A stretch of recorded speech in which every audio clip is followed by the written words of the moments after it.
The morning crowd. Yep. I see a difference.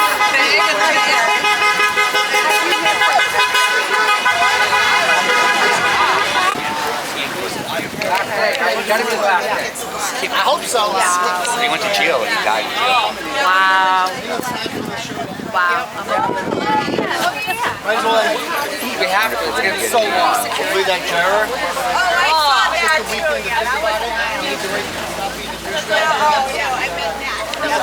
So yeah, when you get a chance, show me what you did. I thought it was awesome. I was thinking, I'm like, it's a beautiful day today. They going away? Trying to get out of here. I agree. All right. And then what? What do we do now? Sorry? Yeah. One step at a time. Yeah. What does the FBI do? Listen, congratulations on your documentary there. On your show, on the deal. Yeah, the movie rights. Yep. Yeah, the movie rights. Congratulations on that. That must have been a nightmare. It was papers tonight. No, I mean, it was all the dirt we've been talking about for a while. That's what I'm saying, a long time. Yeah. Finally coming to fruition. Yeah. So you put the work in, you deserve to get that. So Worth it. you earned that one. That's all day. Thank you, sir. What's the name of the documentary? Two different things. The documentary. So I sold my, sold my rights, like the right to play me in a movie. Right, okay. For who you are and what you did. Right. So that's different from the documentary, which is a different entity. I've also signed an exclusivity deal with different producers. So, Oh my, you got two things going on. We'll see. Congratulations. Maybe three, maybe four, you don't know, right? We'll see what happens. Take today. Well, thank you. No doubt, a lot of hard work put in there. Starts with a not guilty verdict, though. Yes, totally agree. Absolutely. Oh, believe me, I got enough pictures of This those. sign. This sign. The kids were like, Yeah, definitely. I'll take it one together. Come on up by the church. Sorry. Thank you so much. They definitely. Grayson hasn't taken a picture of Both sides. Here you go. Go over on the other side, don't be afraid of. Say cheese, look at me.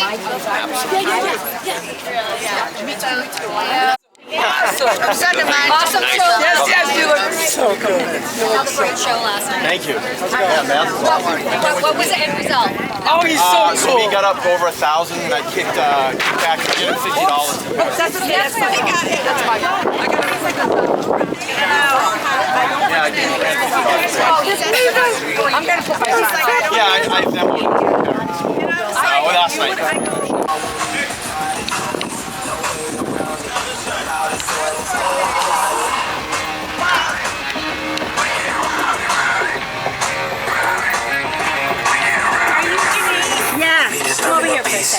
Working, we serving the streets.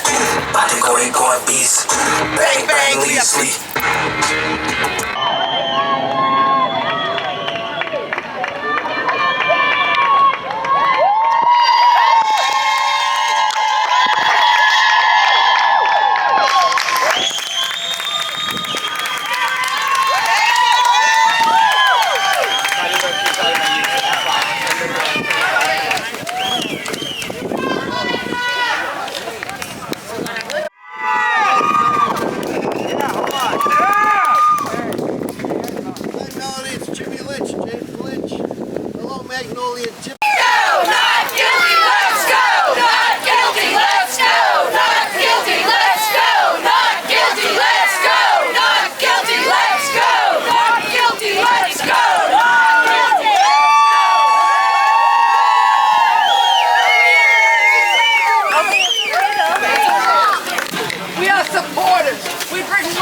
We bring hope, we bring compassion, and most importantly, we bring truth.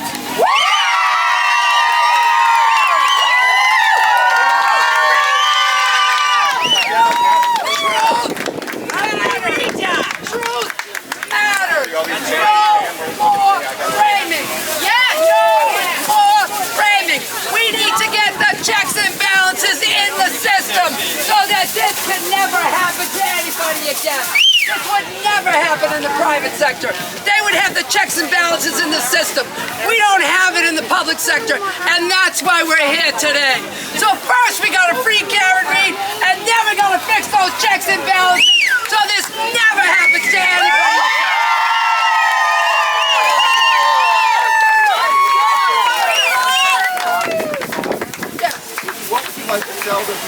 all over the country. Michael Proctor must go! The country.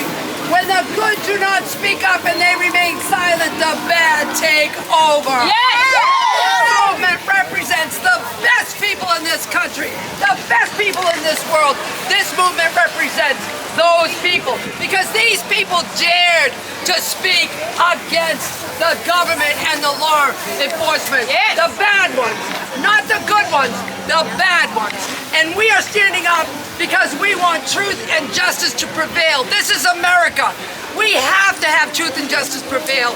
If this case does not come back with a not guilty verdict, we are in trouble as a country.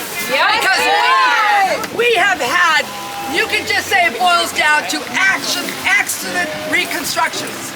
The defense put on people that do work for the Department of Justice, for the FBI, for the United States military. And you're going to put that testimony up against a clown with an associate's degree. Period!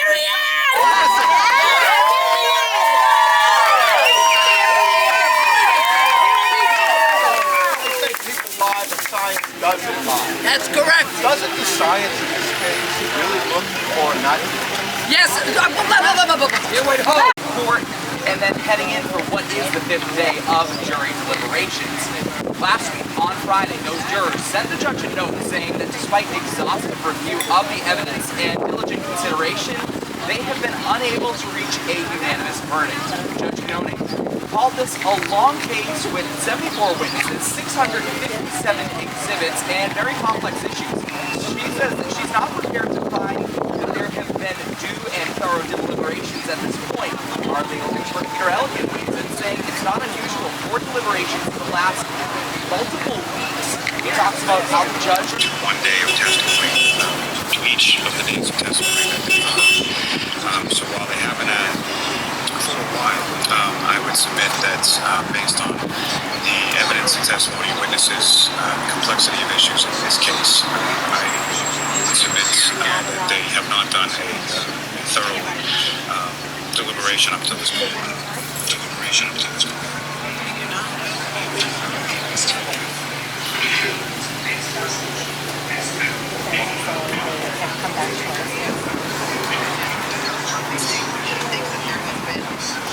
Due and thorough deliberation up to this point, and then look at here's Misty and Eddie again.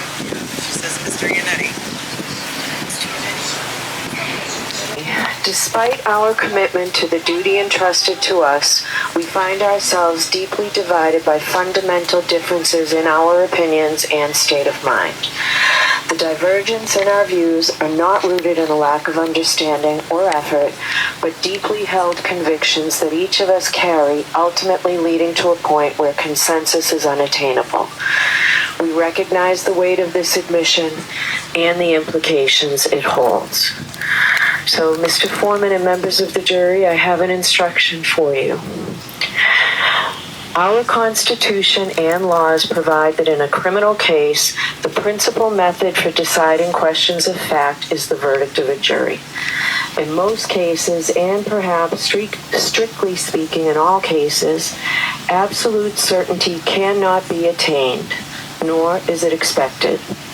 The verdict to which each juror agrees must, of course, be his or her own verdict, the result of his or her own convictions, and not merely an acquiescence in the conclusions of the other jurors.